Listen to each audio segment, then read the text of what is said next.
கணவன் அமைவதெல்லாம் பாகம் 13. திம்மனூர் மிகவும் சிறிய கிராமம்.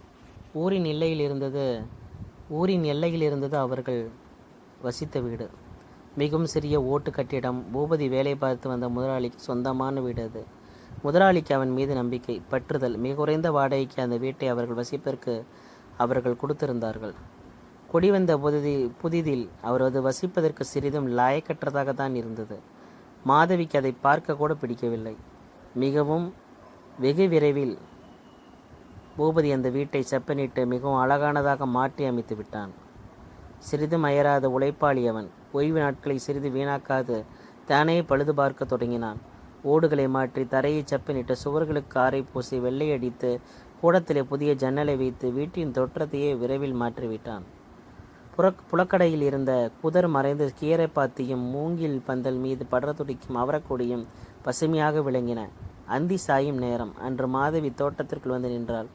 பூபதியின் மனைவி என்று அவள் வாழ்வை தொடங்கி 2 ஆண்டுகள் உருண்டோடி விட்டன.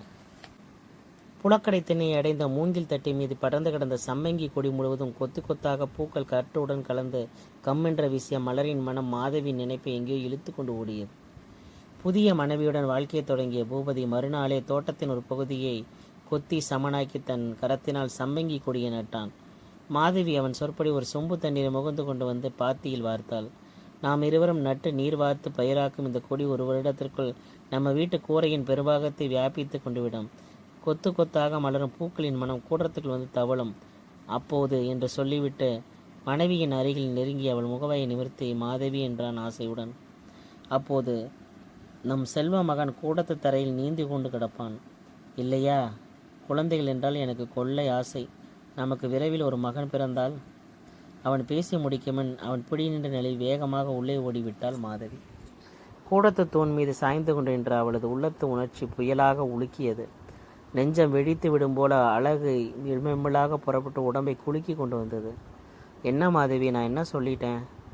பதற்றத்துடன் கேட்டபடி பூபதி அருகில் ஓடி வந்தான்.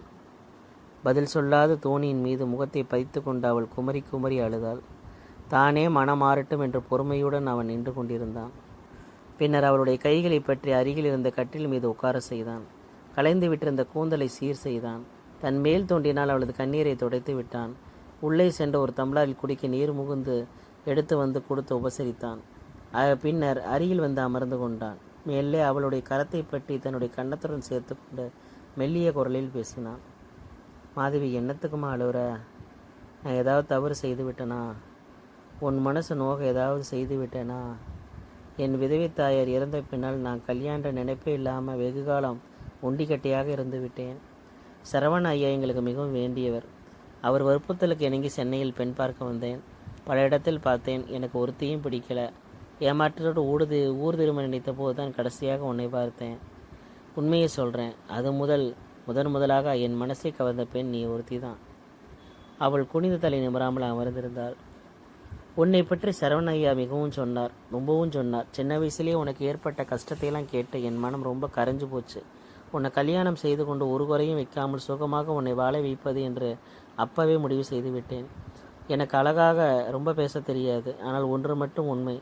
என்னால் முடிஞ்சவரை உன் மனம் கோணாமல் உன் தேவைகளை புரிந்து கொண்டு உன்னை சந்தோஷமாக வச்சிருக்க முயற்சிப்பேன். ஆமாம், இப்போ சொல்லு, ஏன் அழுத என்று மிகவும் கனிவோடு அதுவரை அடங்கியிருந்த மாதவின் கண்ணீர் மீண்டும் பெருக்கெடுத்து கொண்டு விட்டது. அவரது கனிவான மொழிகள் நெஞ்சை நிகழச் செய்யவே அவர் உணர்ச்சி வசப்பட்டு அவன் தோள் மீது சாய்ந்து கொண்டு மீண்டும் விம்மத் தொடங்கிவிட்டாள். மாதவி, உன் மனம் நோக பேசிட்டேனா? என்னை மனம் ரொம்ப குழப்பாத. வேதனையுடன் அவன் கெஞ்சினான். கண்களை துடைத்து கொண்டாள் அவள். என்ன மதியினோ? தூய தன் அன்பை அவள் காலடியில் வைத்து பணிய காத்திருக்கும் கணவனுக்கு அவள் கண்ணீரை பரிசாக தர வேண்டும். மனசாட்சி அவளை சாடியது. இத்தனை அன்பை சொரியும் உங்களுக்கு நான் அருகதையானவளா என்று நினைத்து கொண்டேன். மனதில் ஒரு சந்தேகம், பயம் ஏற்பட்டது. அழுகை வந்து விட்டது என்று திணறினாள். நீ என் அன்புக்கு பூரண அருகதை உடையவள் என்று நினைத்தாலேதானே உன்னை நான் மணந்து கொண்டேன். என்னை விட நீ பல வயது சிறியவள். உணர்ச்சிகள் வளர்ச்சி பெற்று பண்படையாத பருவத்து பெண்ணி. உலக அனுபவத்தில் அடிபட்டு ஊறிய கட்டை நான். என்னை புரிந்து கொள்ள உனக்கு நான் நிறைய அவகாசம் கொடுப்பேன். பயப்படாதே. அழுகை நிறுத்திவிட்டு கொஞ்சம் சிரி பார்க்கலாம் என்று அன்புடன் அவளுடைய கன்னங்களை வருடினான். 2 ஆண்டு காலத்தில் பூபதியுடன் உறவாடி மகிழ்ந்த இந்த இனிய நாட்களில் மாதவியின் மனம் மிகவும் மாறிவிட்டது. நிழல் போல் எழுந்து புயலாக சீறிய அவளது உள்ளத்தை வேதனை செய்த சந்திரனின் நினைவு அவள் மனதில் இருந்து அடியோடு மறைந்து விட்டது. ஆதரவு காட்டி அன்பை சிந்திய கணவன் மீது ஆரம்பத்தில் ஏற்பட்ட மதிப்பு உணர்வு படிப்படியாக வளர்ந்து பாசமாக மாறி பக்தியாகி பரிணமிக்க தொடங்கியது என்றால் மிகையில்லை. பூபதி பார்ப்பதற்கு மனதை கவரும் பேரழகன் அல்ல. சற்று பருத்த மாநிற மேனி, நல்ல உயரம், சுருண்ட முடி, கனிவு மிகுந்த கண்கள். பார்த்து பார்த்து பழகியதாலோ எனவோ அந்த குறுகிய காலத்தில் அவன் அவளுக்கு கண்ணெறிந்த கணவனாக விளங்கினான். மாதம் அவன் கொண்டு வந்த 200 ரூபாய் சம்பளத்தில் அவர்கள் நிறைவும் இன்பமாக தான் வாழ்ந்து வந்தனர். அவள் கணவன் வேலை செய்து வந்த ஜவுளி கடைக்கு சரக்கு எடுத்துக்கொண்டு வர சென்னைக்கு சென்றிருந்தான். மறுநாள் காலை திரும்பிவிடப் போவதாக அவனிடமிருந்து கடிதம் வந்திருந்தது.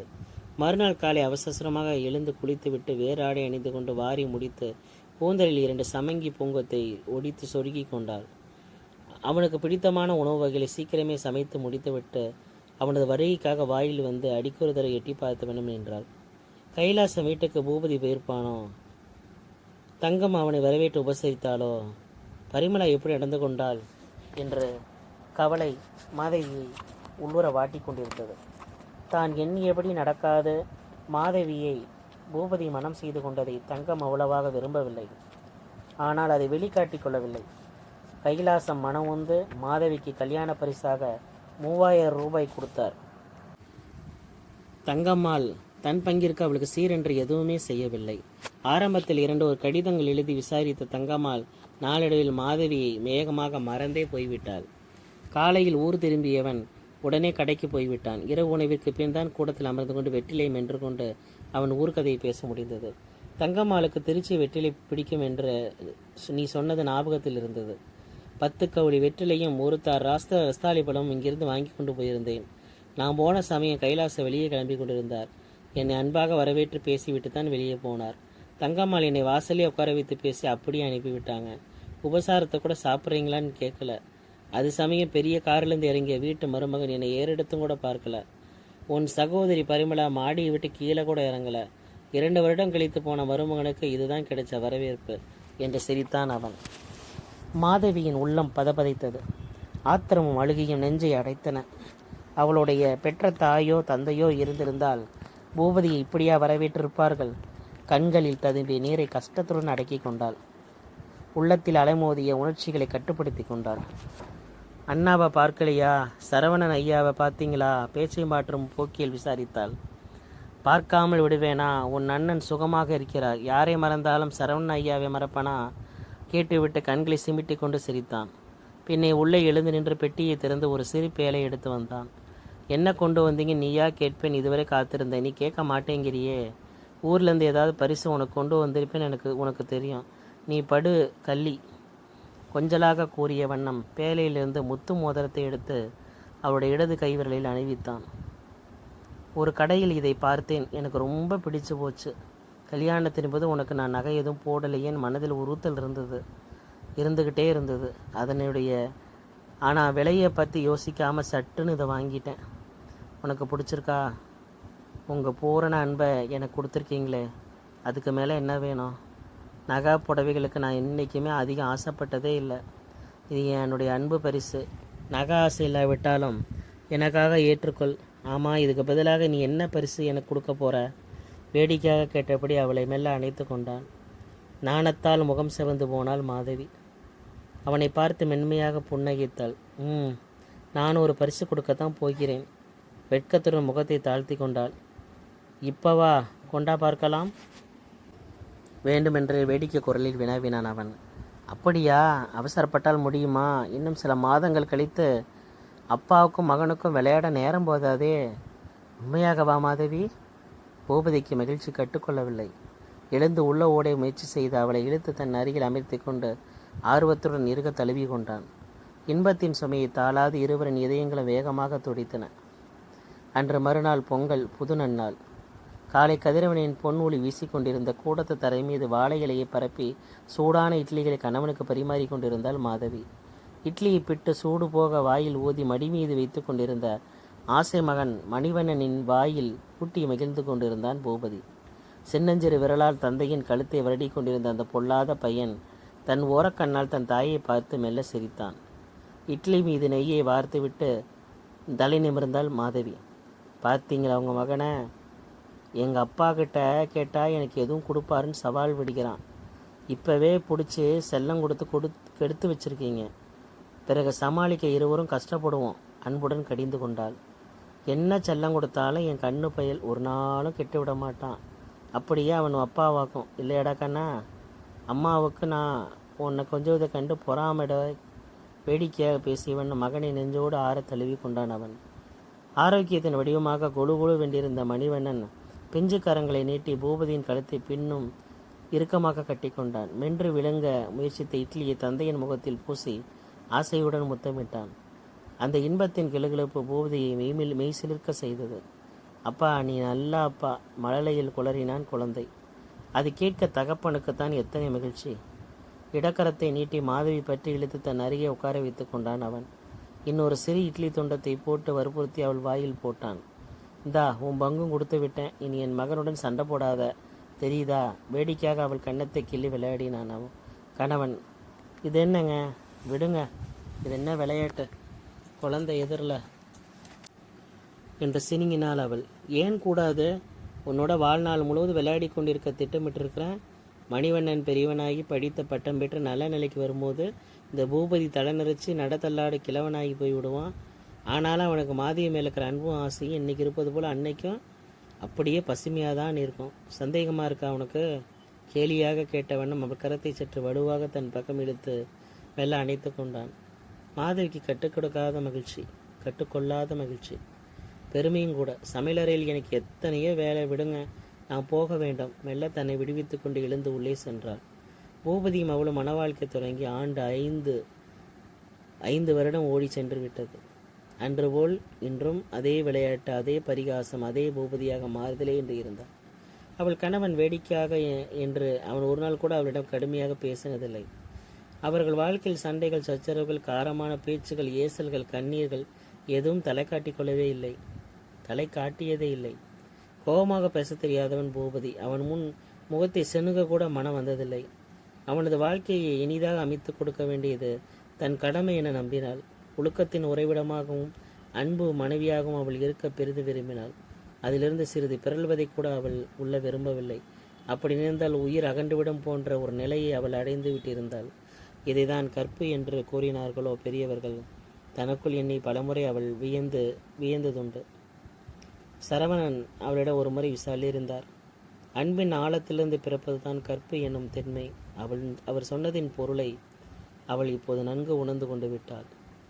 பூபதி மேல் நாளுக்கு நாள் பெருகி வளர்ந்து கொண்டு போன அவளது அன்பில் சிறிதளவு களங்கம் இருக்கவில்லை. கடந்த காலத்தின் நிழல் கூட அவளது தெளிந்த உணர்வின் மீது படவில்லை. அத்தனை மனமாற்றம் அவள் பெற்றிருந்தாள். பற்பல எண்ணியபடி அடுப்பிலே கொதித்த சோற்றை கிண்டிவிட்டாள் அவள். ஒரு சிறுதுளி கொதித்த கஞ்சி அவள் விரல் மீது பட்டுவிட்டது. சற்றென்று அதை துடைத்து கொண்டாள். சூட்டின் எரிச்சல் வேதனை கொடுத்த விரலை வாயால் ஊதி கொண்டு நின்றாள். ஒரு சிறுதுளி கொதிக்கும் கஞ்சிதான் என்றாலும் உடல் முழுவதும் பற்றி கொண்டு விட்டது போன்ற அல்லவா எரிகிறது.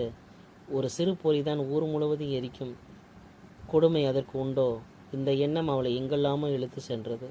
துன்பம் தெரியாது மேலும் மேலும் இன்பம் பெருகி கொண்டே போகும் அவர்கள் வாழ்க்கையில் ஒரு துளி இடர் ஏற்பட்டால் இந்த மகிழ்ச்சி நீடிக்குமா? விளையாட்டு சீட்டினால் கட்டிய கோட்டை போல் தடுமாறி விழுந்து விடுமோ? இது என்ன கற்பனை, என்ன சிந்தனை, ஏன் இந்த சிந்தனை? தன்னைத்தானே அவள் கடிந்து கொண்டாள். மறுநாள் பொழுது புலரும் முன்னே அவர்கள் எழுந்து விட்டனர். வீட்டை பெருக்கி கழுவி துடைத்து கோலமிட்டு அலங்கரித்த பின்னர் மாதவி குளித்தாள். புத்தாடை உடித்துக்கொண்டு மகிழ்ச்சியுடன் பாலை பொங்கவிட்டாள்.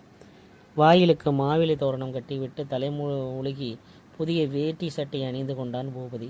தன் அருமை மகனுக்கு தன் கையாலே குளிப்பாட்டி தொடச்சி விட்டு புத்தாடைகள் அணிவித்தான். பின்னர் மகனுடன் வாயிற் திண்ணையில் அமர்ந்து கொண்டான்.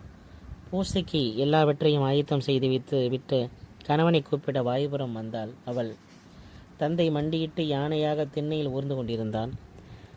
அவன் முதுகில் மகன் ஏறி சவாரி செய்து கொண்டிருந்த காட்சியை பார்த்து அவள் பெருமையும் ஆனந்தமும் தாளாத மெல்ல சிரித்தாள். இன்னும் விளையாட்டு முடியலையா? பூஜைக்கு நேரமாகிறதே. அன்புடன் கடிது கொண்டு திரும்பிய போது தெருமுனையில் அவளது பார்வை விழுந்தது.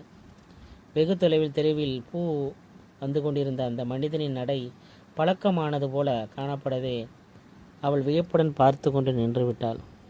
சிறிய பொழுதில் அவன் அருகில் வந்து விட்டான். இந்தாங்க, எழுந்துருங்க, யாரோ வராங்க பார்த்தீங்களா? பரபரப்புடன் கணவனை எச்சரித்து கூப்பிட்டாள். முதுகில் உட்கார்ந்திருந்த மகனை மெல்ல தழுவி இறக்கிவிட்டு நிமிர்ந்து எழுந்து உட்கார்ந்தான் பூபதி. அவனுக்கு ஒரே மகிழ்ச்சி. வாங்க வாங்க உட்காருங்க என்று உற்சாகத்துடன் உபசரித்தான்.